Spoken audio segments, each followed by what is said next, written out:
Nigerians, welcome to another beautiful edition of Editors Forum, a flagship program where we get to bring in journalists, public affairs analysts, editors to sit right here and have diverse conversations on key issues going on in the country. My name is Nenwangi Mazaka, and once again, you are welcome to the program. So quickly, before I introduce the guest I have me in the studio, and before the discussion begins, we'll just quickly take a look at this report. And then when we get back, the discussion begins. Don't go anywhere, we'll be right back. All right, so glad to have you back. I have with me here, I have Dr. Felix Olorinda. He's a public affairs analyst and a certified protection professional. Thank you so much for being here. Thank you so much, Thank Dr. you. Felix. And Thank you. All right, and I Thank have you. Mr. Inuma Oshomole Richard, who is a publisher, frontpage.com.ng, and also the assistant general secretary of GPAN. Thank you so much for being here. Pleasure, man.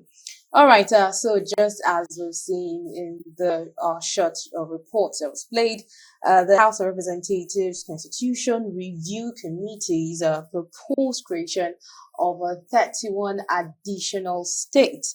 That is beside the 36 existing states we already have as it is. And, this proposal has sparked a whole lot of controversies and, everyone, having their own view on it. But of course, that is why we're here to also get your reaction. How do you react to this? And do you really think that this is what we need at this time as a country? Additional states. So 31 plus the already 36 states we have. That's making it 67 states. So do you think this is what we need? Or first off, how do you react to this? Whoever wants to start. Okay, let's start with Dr. Felix. You just said it. See what we need now. Definitely not. Okay. It's another distraction. I think people there just trying to get discipline.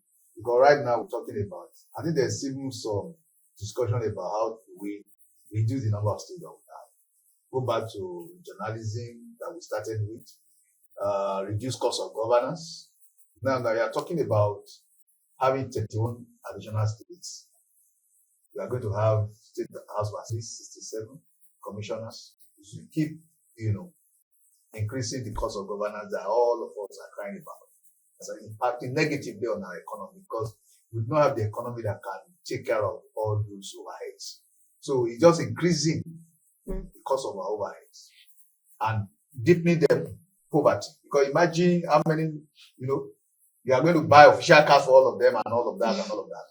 When we'll be talking about restructuring the country, okay?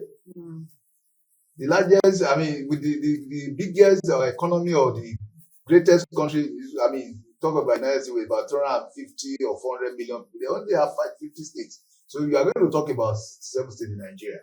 Even the states that you have now, we know that they are not, you have to support them from the federal resources. They can't even sustain themselves. They can't sustain those states if they don't get this allocation that is distributed, like handout from them from the, for the federal government. So how are they going to survive? Okay, so part of the things that we believe that this additional state creation thing is going to solve is addressing inequality and marginalization, enhancing representation and participation. We've had some regions come out to say that they don't feel seen when it comes to national issues and all. They just in a way feel like nothing gets to them. So some people feel that okay, breaking out to have their own state would probably, solve this issue of marginalization, and all of that. Do you agree? I could already see you smiling. Do you agree with that?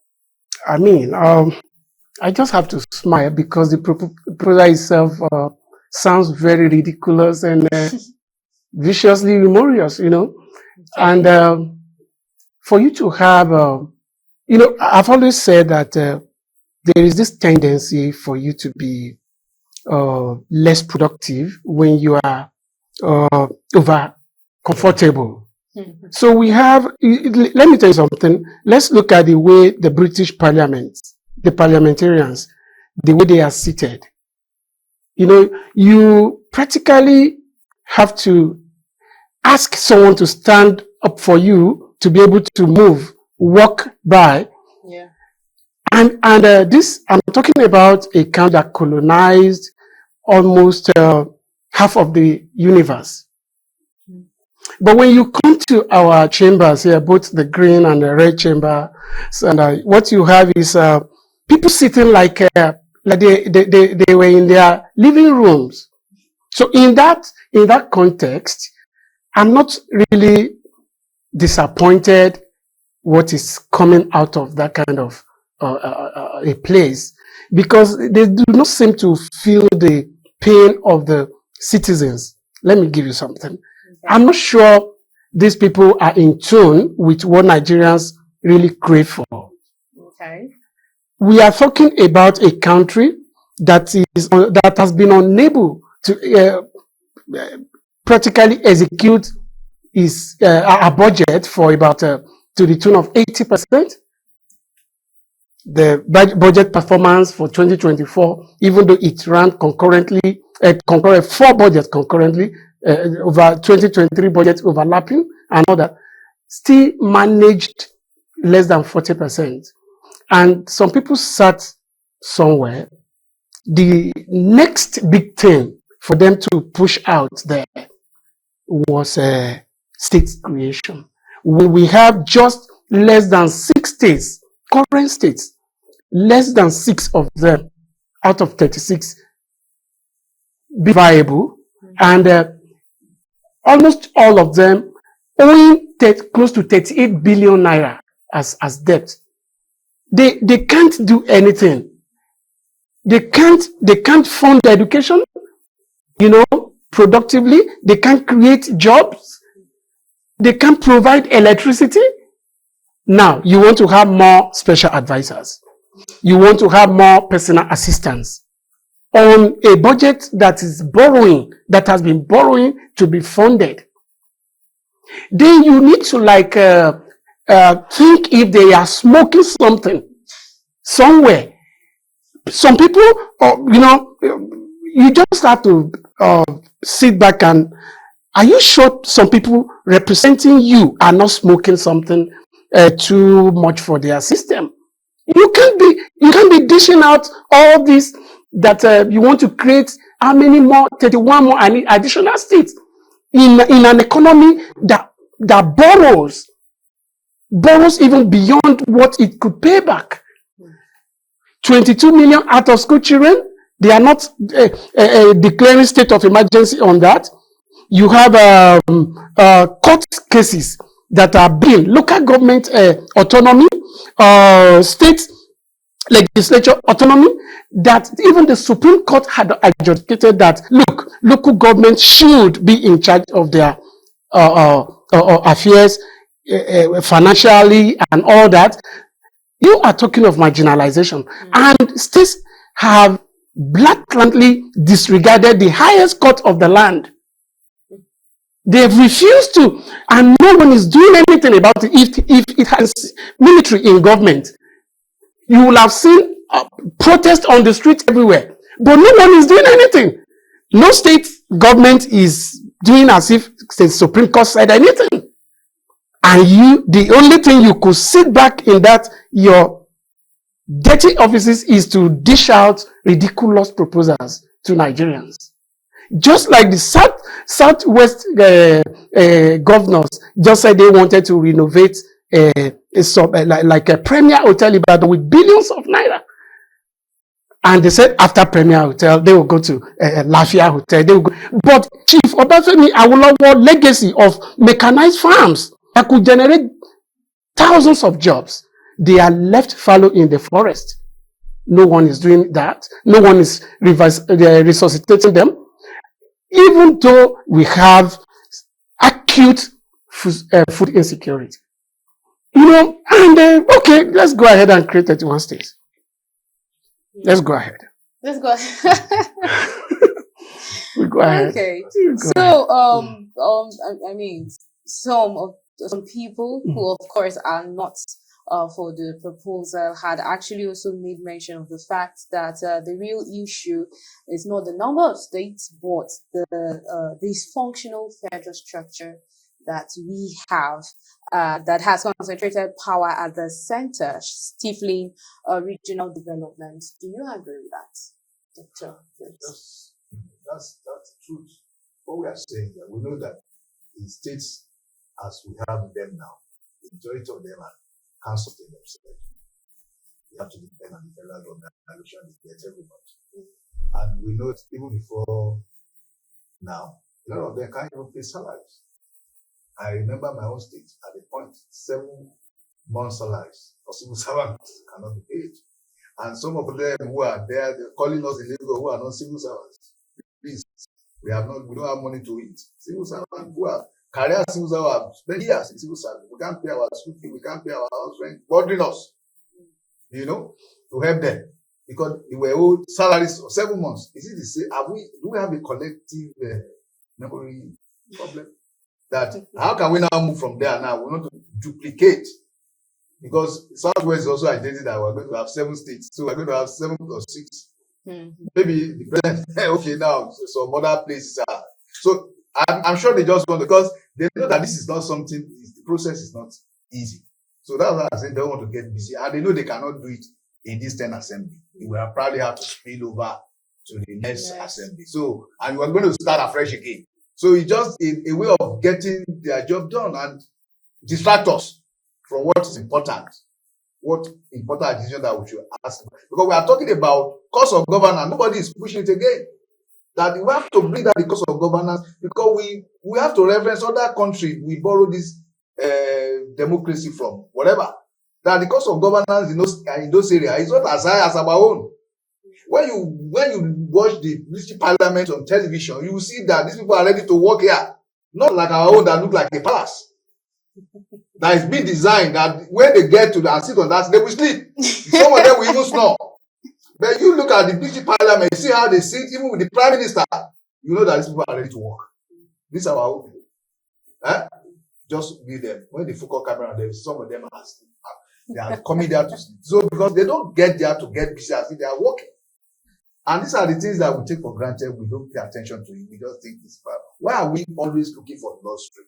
They want to drive the most luxurious vehicle that is not produced in Nigeria.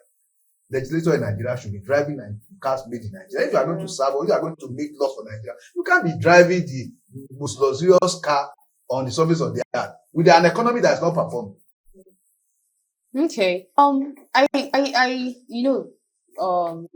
Shomole, you actually made mention of the fact that these people, talking about the House of Reps, probably don't know what the average Nigerian is doing. They are disconnected. Yes. Thank you very much. Mm-hmm. These are people who are there to represent the people. So how is it possible that you're there to represent people that you are disconnected to?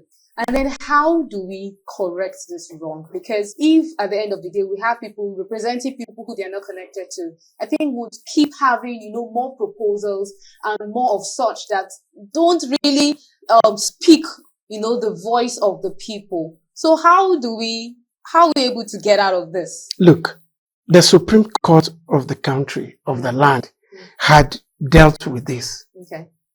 You just disclaimed your representatives now. You said these people.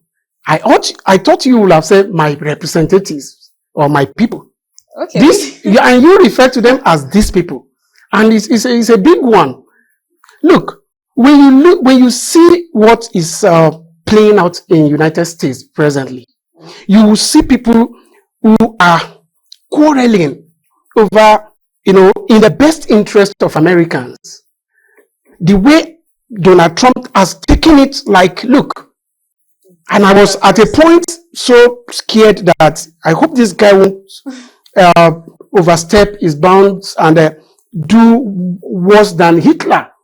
Because they are quarreling to make sure Americans get the best deal.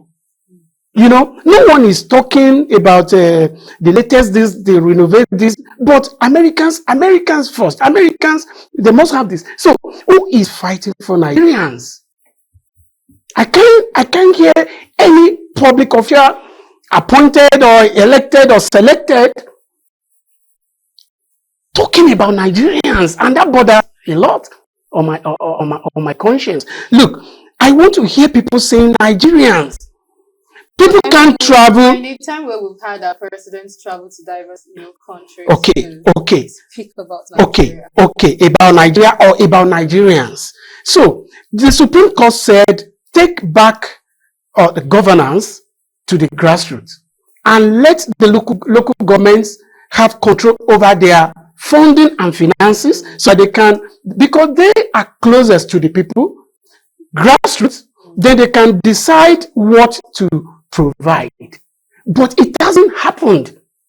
I said just minutes ago, could you imagine if we had military government? There would have been protests by fake activists and all that on the streets saying this, but who is there on the street who had complained so far that has taken it seriously? Like, are we saying, okay, maybe we should scrap the Supreme Court?